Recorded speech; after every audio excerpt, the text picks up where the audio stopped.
Syederalun Dayah Istiqamatuddin Babul Ilmi di Desa Balai Panah, Kecamatan Juli, Kabupaten Biren, masih tertimbun lumpur tebal pasca banjir bandang yang melanda wilayah itu pada November 2025.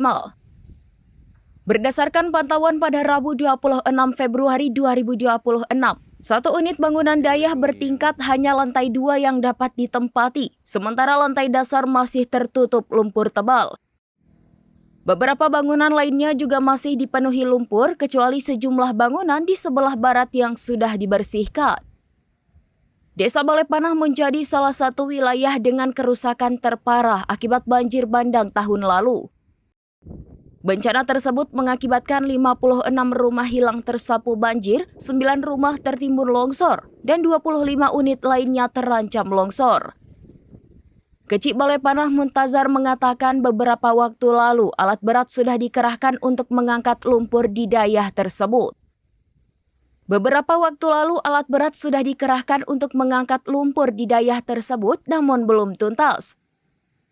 Kondisi ini menyebabkan aktivitas pengajian di Dayah belum dapat berjalan normal.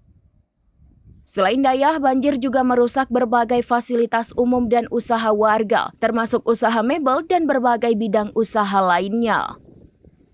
Dari Biren, Yusmadin Idris, serambinews.com.